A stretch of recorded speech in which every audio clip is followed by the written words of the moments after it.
Hello, I missed you guys. Today I'm going to be doing a math lesson with you for our math lesson 10-7 for congruent figures.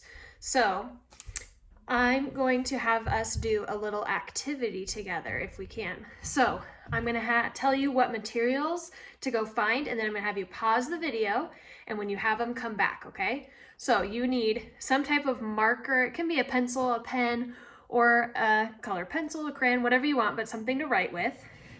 You need some scissors, and you need some type of paper that you can cut apart, okay? So if that's just a blank piece of white paper, it could be notebook paper, it could be some piece of random recyclable paper, whatever you need. So you need some type of writing utensil, scissors, and a piece of paper. So go ahead and pause the video and go get those and come back.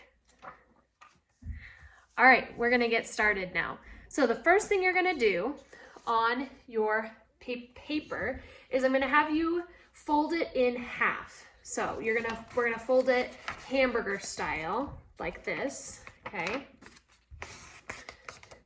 And then, if you wanna make it as perfect as you can, but it doesn't have to be, okay?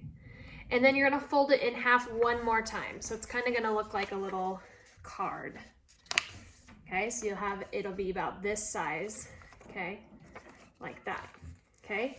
Then once you have it like this, you're gonna draw some type of two-dimensional polygon. So I'm gonna choose to draw a triangle, but you could choose to draw a circle, a square, a hexagon, a trapezoid, whatever you would like. All right, so I drew a triangle on mine, just like this. Okay, then I want you to cut out your shape all the way through the piece of paper, okay? So I'm gonna take my scissors and I'm gonna cut it out, just like this, okay? And so now, I want you to see that there's not just one triangle. You actually have 4 triangles, or whatever shape you drew on your piece of paper, okay? So we have 4 figures now, okay? Are all of the figures the same size? Yeah, they are, because if we put them all on top of each other, none of them are sticking out or overlapping, right? They're all the same exact size, okay? All 4 of them, okay? Are they all the same shape? Yeah, they're all triangles, right?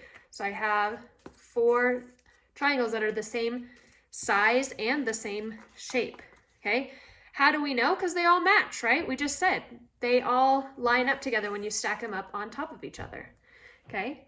So that is kind of what it means when a shape, that is what it means, not just kind of, it is what it means when a shape is congruent, okay? So in your textbook on page 418, that's kind of where I'm looking right now, our kind of key vocabulary word is the word congruent, okay? So I'm gonna write that on my board just like I'm teaching you at school, right? So congruent, okay? And the word congruent, sorry if it's a little glary, okay? The word congruent just means that a figure is the same size and the same shape, okay? So it means same size, same shape. And you know me, if we were in our classroom right now, Mrs. Stichler would be making an anchor chart that we could put up on my bulletin board. And I'm really sad that I'm not able to do that right now. And I can't have them all up right now. I don't have a big enough space in my house to bring them all home, but I wish I could. So if you want to, you could make your own. You could get out a piece of paper and make your own anchor chart with keywords or math or things like that if you want to. So if you do, send me a picture because I want to see, okay?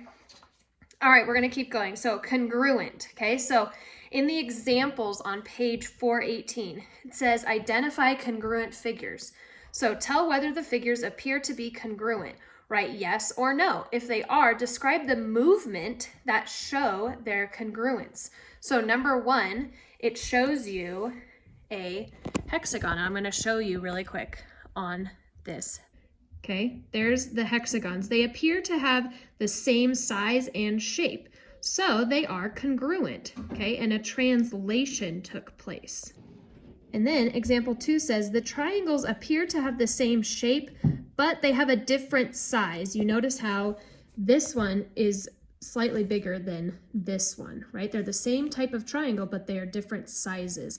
So that means they are not congruent.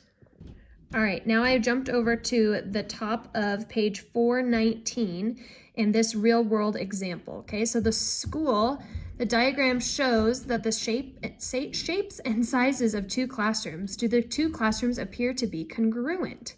Okay, so we have Mr. Cruz's classroom on the left and Miss Hale's classroom on the right.